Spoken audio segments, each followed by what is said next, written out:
bienvenidos a la Academia, a estas jornadas sobre Galdós. La verdad es que supongo que aquí saldrá bastantes veces la valoración crítica que se le hizo a Galdós después de su éxito. Galdós tuvo un problema muy grande que se tiene mucho, y es que fue un escritor de éxito. Y el éxito es una cosa que no siempre se digiere bien, ¿no?, por los colegas.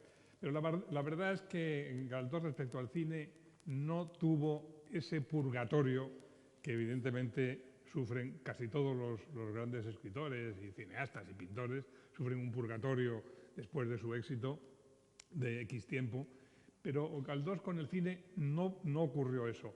Mientras que la valoración crítica de Galdós fue dudosa, porque claro, enseguida aparecieron escritores que renovaban el lenguaje, como en 1903 aparecieron 3 novelas que son la renovación de la escritura novelística española, como era La voluntad de Azorín o Camino de perfección de Baroja. Claro, son personas que de pronto trajeron una renovación de la estructura de la novela muy grande, y ya desde entonces empezó una valoración crítica de Galdós distinta.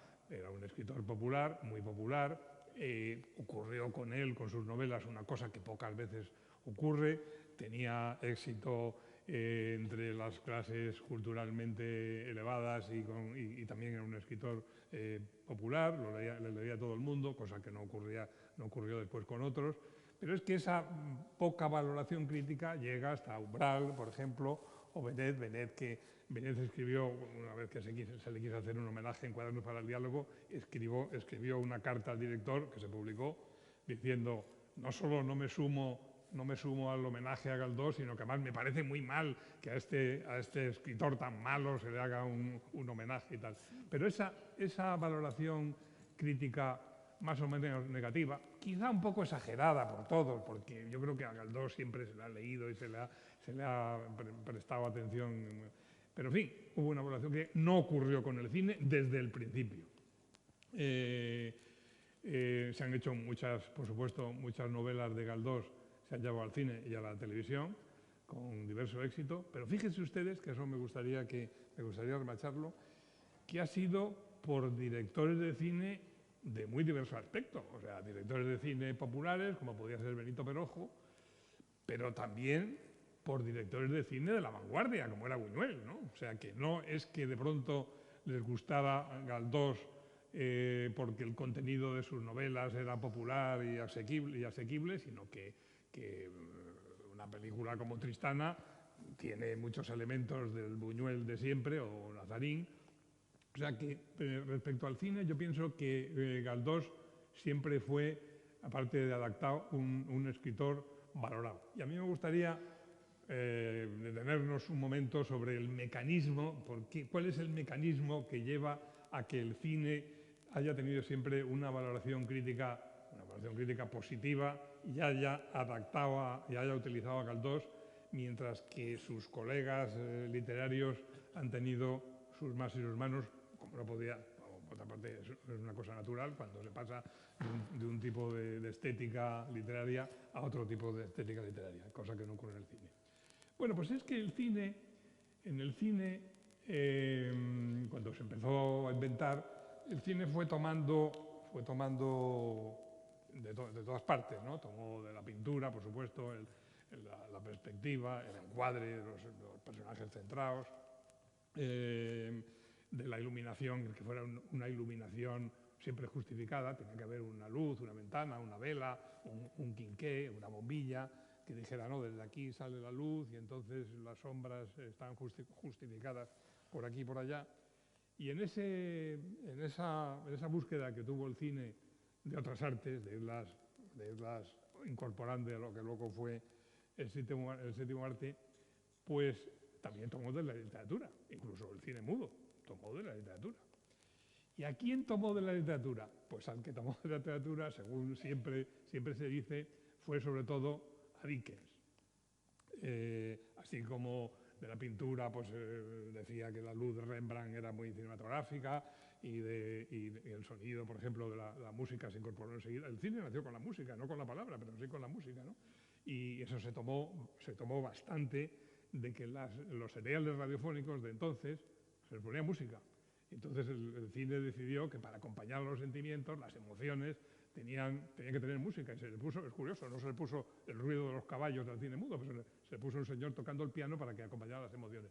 Bueno, pues respecto a las emociones y la estructura narrativa, lo que es la construcción de una ficción narrativa, el cine tomó sobre todo de la novela decimonónica, de la novela de Dickens y por supuesto también pues, de Balzac o de Zola, cada uno con sus diferencias, pero este tipo de estructura entre realista, naturalista, como se lo quiera calificar, y se dijo, Griffith, que al fin y al cabo fue uno de los grandes inventores del cine, dijo, no, yo de lo que cuento, lo cuento como lo cuenta Dickens. ¿Por qué? Pues porque la esencia allá en el fondo de Dickens y entre nosotros de Galdós era el melodrama. Yo pienso que no hay que tener vergüenza de decir que las obras de Galdós, muchas de ellas, o bastantes de ellas, o casi todas, tienen, quizá no los episodios nacionales, pero sí tienen, casi todos tienen un cierto alma de melodrama. Y el melodrama es muy afín al cine, porque nació con el cine y utilizado por el cine. Y las novelas de Galdós, cuando digo melodrama, no me refiero al folletín. El folletín es otra cosa, más deleznable, por supuesto, y mal escrito, no, me refiero que hay melodramas estupendos, de muchos escritores a través del tiempo, pero en fin, lo que tiene de una historia sentimental, de una historia que se basa en las emociones. Galdós novelista, no Galdós guionista, Galdós novelista lo tenía de utilizar, pues eso, unos amores siempre situados en un contexto social como Dickens. Dickens era un crítico social muy importante además, o no digamos nada Zola. Bueno, pues nuestro Galdós, que tenía además unas ideas progresistas, anticlericales, por ejemplo, pues lo situaba esos personajes melodramáticos en un contexto crítico social muy fuerte y muy claro. Que eso, por supuesto, ayuda siempre al melodrama, ¿no? Al que haya explotadores, explotados, malos y buenos. Y desde muy pronto, en vida de Galdós, ya se hicieron películas sobre sus novelas. Hay una novela dialogada, como es El abuelo, que esa yo realmente a veces he tenido que repasar, cuando quería hablar para ustedes, he tenido que repasar la cantidad de adaptaciones para el cine que se han hecho del abuelo. Es que yo creo que solo en España, solo del Quijote se han hecho tantas, ¿no? Ha habido 6 adaptaciones del abuelo, con distintos nombres, La duda, en fin. Eso sin contar las adaptaciones que se han hecho para la televisión. Pero solo del abuelo se han hecho 6 películas. La primera ya en los primeros años en mudo. Benito Perojo hizo de Marianela, que es otra novela. Quizá a mí, ya puestos a decir, no es la novela que más me gusta de Galdós, ¿no? Marianela. Pero en fin, sí tiene alma de melodrama. Y fíjense, de Marianela se han hecho 2 adaptaciones solo para la televisión, perdón, para el cine, para la televisión mucho más, y hace poco se ha hecho una en Sri Lanka, o sea que en Ceilán han hecho una película sobre Marianela, o sea que no solo Galdós se adaptó, las novelas de Galdós se adaptaron en España, sino también en Argentina, en México. La segunda película de Galdós que se hizo todavía muda, se hizo en Hollywood, se hizo por una directora de cine, además, de Hollywood. Y así se han hecho muchísimas adaptaciones hasta, por supuesto, llegar a las más célebres, que son las de Buñuel. Y fíjense ustedes que a mí hay algo que me parece casi, respecto al cine, casi más importante que la adaptación misma, ¿no? Galdós Buñuel adaptó Nazarín, quiso adaptar otras, adaptó Tristana, que es una película extraordinaria, muy galdosiana y al mismo tiempo muy buñueliana, o sea que ahí se encontraron. Pero con Buñuel pasó lo mismo que les ha pasado a muchos, yo pienso que a muchos lectores de Galdós, que han sido tardíos, les ha gustado Galdós tardíamente. Con Galdós hubo un reencuentro en el exilio, o sea, Luis Cernuda o Galdós o Buñuel, que no les había atraído, especialmente la generación del 27, no era precisamente galdosiana, ¿no? Que no les había traído Galdós, en el exilio parece que allí encontraron un poco, o sea, reencontraron un poco con la cultura española, ¿no? Y reanudaron lo que estaba despegado, que era la historia de España vista desde fuera, y querer volver a aquella España ilustrada que la guerra había interrumpido, aquella España anticlerical. Bueno, pues eso Buñuel lo redescubrió en el exilio. Pero a lo que me refiero es que muchas de las películas de Buñuel que no son adaptaciones, o algunas películas de Buñuel que no son adaptaciones, y esto que sí me parece importante, están impregnadas de un cierto espíritu galdosiano, ¿no? de una cierta ironía, de un trabajo estupendo de los personajes, porque si Galdós tenía algo, tenía dos cosas, sobre todo, que a mí como profesional de la ficción se me asombra, que es la construcción de los personajes y lo que ha dicho Luis Mateo, el oído. Es de un oído finísimo para los diálogos. Muchas veces los diálogos de Galdós se pueden llevar al cine sin ningún problema. Y respecto a la construcción, lo que tenga de moderno, fíjese, aquel señor que le llamaban Garbancero, la construcción, lo que es la estructura de una novela de Galdós, o una novela, el año que viene nos toca Pardo Bazán, o una novela de Pardo Bazán, tienen una construcción parecidísima a lo que es un guión de cine moderno. O sea que cuando hablamos de melodrama, yo debería decir, bueno, de melodrama moderno, de melodrama crítico, de melodrama, por supuesto, de emociones, pero evidentemente una cosa distinta de lo que es el folletín. Así, de películas conocidas, para no traicionar el epígrafe que es el cine, pues les diré que de las muchísimas que se han hecho sobre Galdós, ya les digo, todavía en el cine mudo, pero Benito Perojo hizo una adaptación no sé si ahora si era de Marianela o de La Duda, o sea, del Abuelo, hizo una adaptación hablada y que está ya de éxito, fue una película de éxito, ¿no?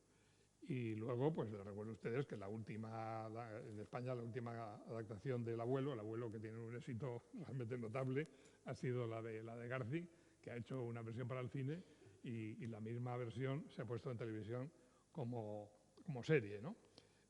Ustedes fíjense también, y no quiero alargarme mucho en eso, que en Galdós, esa serialización que tiene en muchas de las novelas, ¿no?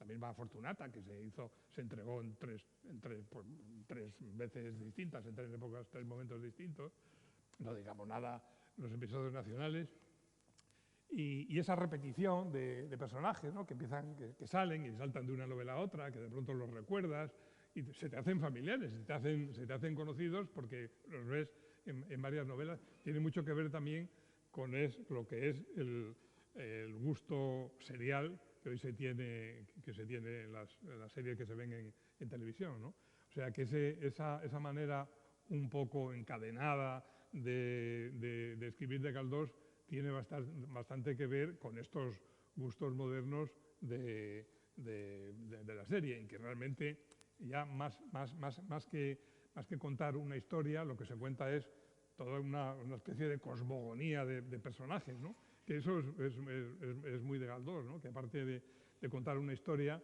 pues haya muchas situaciones de subtrama, hoy lo llamaríamos subtramas, muchas subtramas que tienen tanto sabor y tanta gracia como la trama principal, como ocurre, por ejemplo, en la novela de las novelas, como es Fortunata y Jacinta, de la que, por cierto, Mario Camus hizo una excelente adaptación, pero para televisión. Hay otra película que a mí me parece digna de recuerdo, que es Tormento, de Pedro Lea, que es con actores conocidos como Paco Rabanne o Concha Velasco o Ana Belén, que también me parece remarcable, Pero ya les digo que en el caso de Buñuel y de tantos otros, aunque no sean una adaptación de una novela de Galdós, el espíritu de Galdós, la manera de construir de Galdós, yo lo sé, no con una adaptación galdosiana, pero con mucha pereza empecé una adaptación encargada por televisión de Los Pazos de Ulloa, diciendo, Dios mío, ahora meterme en una novela decimonónica, tener que hacer esto, y me encontré con que las leyes narrativas de doña Emilio Pardo Bazán podían ser las de un profesor de estos de guión, que ahora hay tantos además, en que dice, no, pues tiene que haber una trama, una subtrama, una cosa que empieza, una cosa que antes de terminar haya una sorpresa final. Bueno, pues todo estaba ahí en ese tipo de novelas, en este caso de doña Emilia, pero lo mismo podría decirse de muchísimas novelas de la estructura de Galdós. Como la academia piensa hacer un ciclo de películas de Galdós, no sabemos si de 2, de 3 o de 4, pues será ocasión de volver a hablar de lo que es el espíritu de Galdós llevado al cine como adaptación de una novela suya y lo que pulula por ahí. Porque, por ejemplo, ya saben ustedes que una película como Viridiana, que es una de las grandes películas de la historia del cine español, no es exactamente una adaptación de ninguna novela en concreto de Galdós, sino de varias o de ninguna. ¿Por qué? Porque ahí está que Buñuel era un excelente lector de las novelas de Galdós y cuando alguien, un director de cine o un guionista es un buen lector de Galdós, es muy probable que pueda ser también un buen director de cine.